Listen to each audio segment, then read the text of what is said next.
Este é um manifesto a favor da saudação no culto, a favor das oportunidades. Calma, não bati com a cabeça.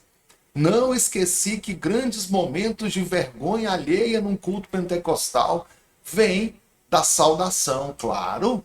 Aquela pessoa que conta uma história que é até vergonhosa e a pessoa ficou nervosa, começou a falar e não parou de falar e estourou o tempo. Contou uma história que às vezes é até antibíblica, falou qualquer coisa. Eu já vi gente dando saudação, falando de poema, de trecho de novela e contando pedaço de filme, né? Contando um trecho de um filme como se isso fosse uma história relevante biblicamente para contar para a igreja. Então, não bati com a cabeça, eu sei os problemas que nós encontramos nos momentos de saudação, nas oportunidades na igreja. Mas eu preciso ter outros olhos para esse momento e fazer aqui esse manifesto a favor da saudação no culto.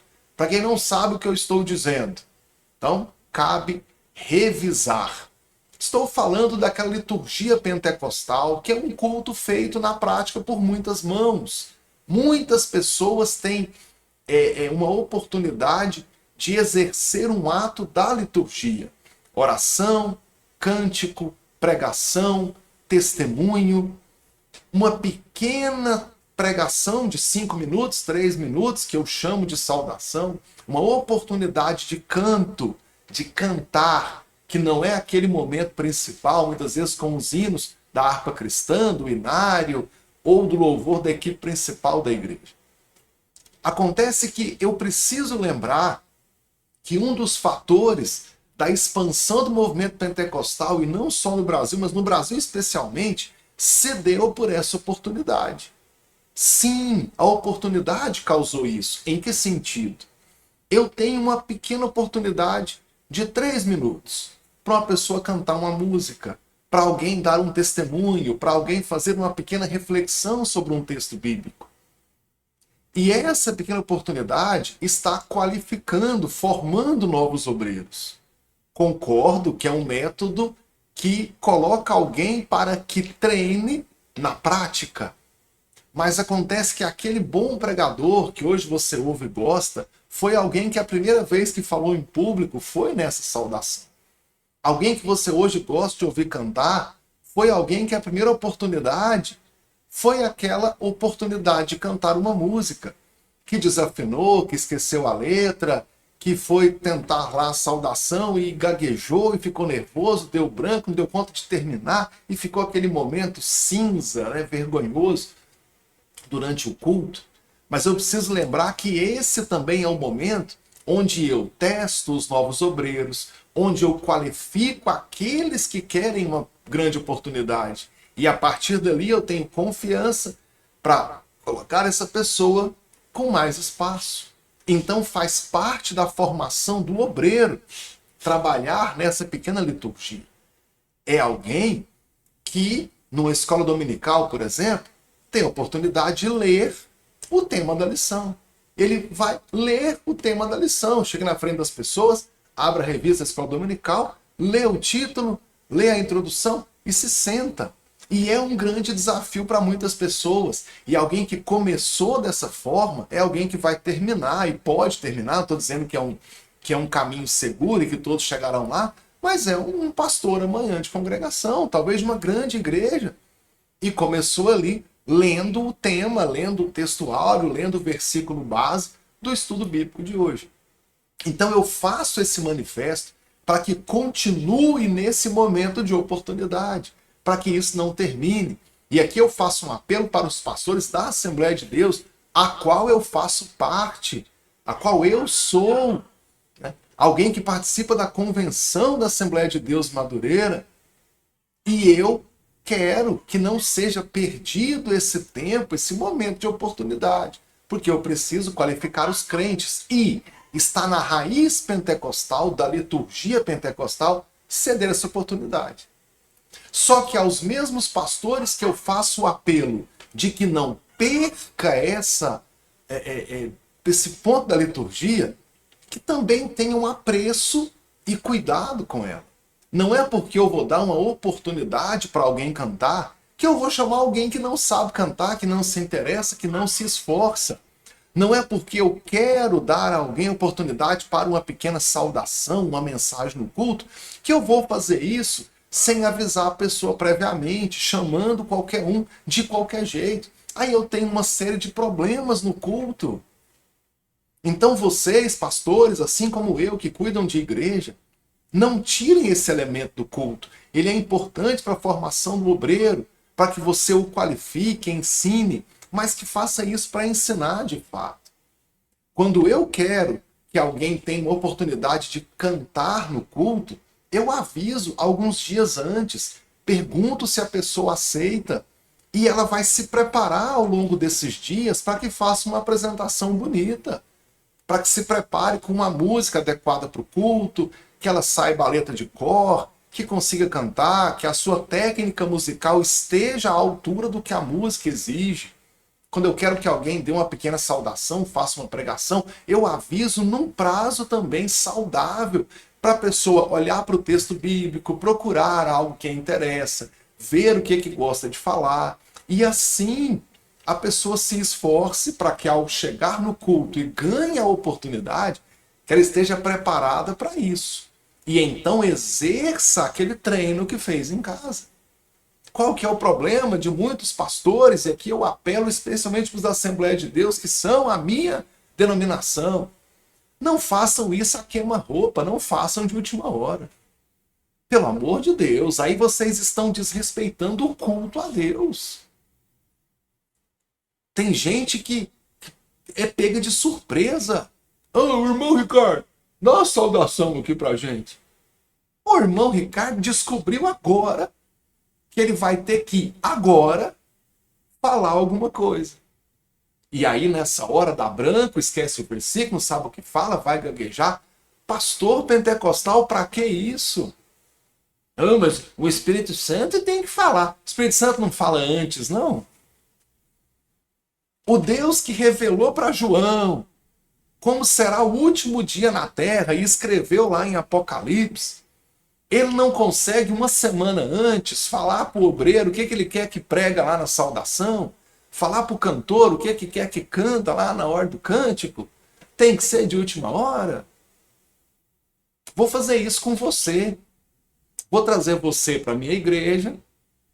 O tema do meu estudo bíblico vai ser o conceito de soteriologia infralapsariana, e eu vou falar assim: ô pastor fulano, você tem uma oportunidade aqui agora para a gente de explicar se o plano de Deus para a salvação ele é infralapsariano ou supralapsariano. Tá aqui o microfone, vem cá, você tem oportunidade agora. Ah, para isso você quer 6 meses para preparar, né, cabeção? Pastorzinho meia boca. Aí você quer 6 meses para preparar, você quer um diploma de teologia. Ai, mas eu dou uma saudação sem preparar. Você já é um pastor de 200 anos de casa, com a obrigação de ter lido a Bíblia pelo menos umas 100 vezes, 2 vezes por ano. Nos seus 50 anos de pastorado, tem que ter lido a Bíblia no mínimo 100 vezes.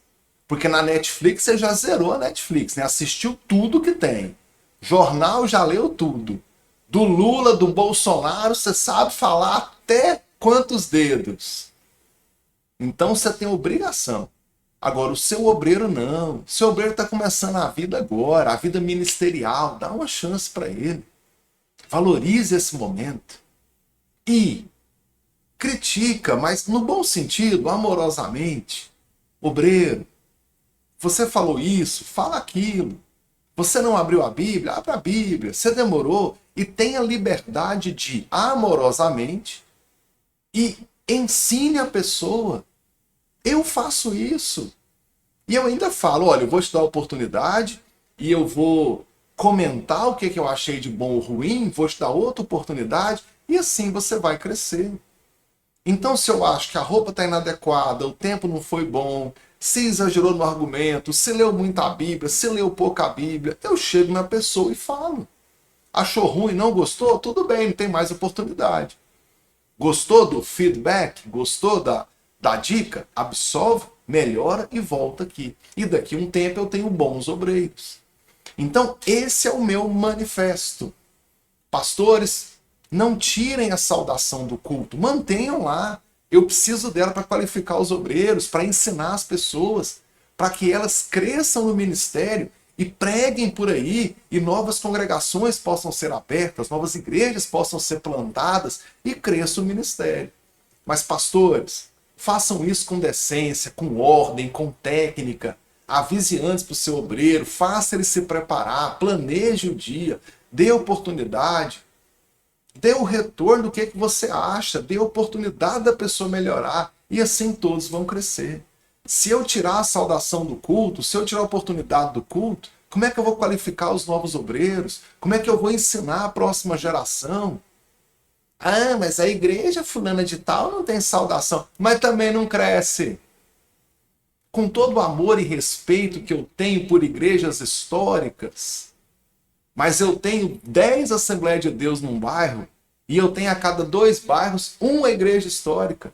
Aí vocês estão aí babando por causa de calvinismo, por causa de teologia sistemática, por causa de pregação expositiva, e quem está pregando o evangelho para as almas perdidas é um pregador pentecostal, aquele do ponto de ônibus, aquele da feira que foi gritando na feira, e as pessoas estão se convertendo em várias igrejas, né? O Espírito Santo está em todas elas, mas a grande missionária desse Brasil, e talvez eu esteja errado e muito orgulhoso em falar isso, mas é o que eu sinto agora, e são dados que podem ser comparados. O grande crescimento está na igreja pentecostal, naquele pregador que ganha saudação no culto, perde o medo, perde o jeito, começa a ganhar a habilidade de falar em público, de repente se torna um pregador, uma pregadora. O cantor que não tinha oportunidade, agora tem, se qualifica, de repente é o principal cantor, cantora da igreja, e nós estamos ali dando oportunidade para essa pessoa. Então, pastores, não joguem fora essa grande arma estratégica para qualificar pessoas, mas também não a faça de qualquer jeito. E nós vamos crescer e melhorar os talentos que nós temos, investir nesses talentos e qualificá-los. E assim a igreja continuará crescendo. Eu disse igreja, igreja corpo de Cristo, igreja congregação dos salvos. E usando esse modelo pentecostal, que funciona tão bem há mais de um século e que não pode parar, deve continuar funcionando. Se você me assiste e é de outro movimento, não seja o pentecostal, não se ofenda comigo, estou falando com os pentecostais, mas que você também pregue, que você também lance as estratégias que a sua denominação tem para missões, para ganhar pessoas, e assim o Evangelho de Cristo, que é muito mais do que Assembleia de Deus, e presbiteriana, e batista, e igreja não sei o que lá, né? E church de não sei aonde. O Evangelho de Cristo é muito mais que isso. As denominações são só onde cada um congrega, mas a igreja, corpo de Cristo, o Evangelho de Cristo, deve ser pregado. E vamos fazer isso com a estratégia que Deus nos deu. E nesse pequeno manifesto, eu falo com os meus colegas pastores pentecostais dessa referência que nós somos e temos para aplicar com os nossos obreiros. Então, é isso. Pela saudação e oportunidade no culto, eu fiz esse vídeo.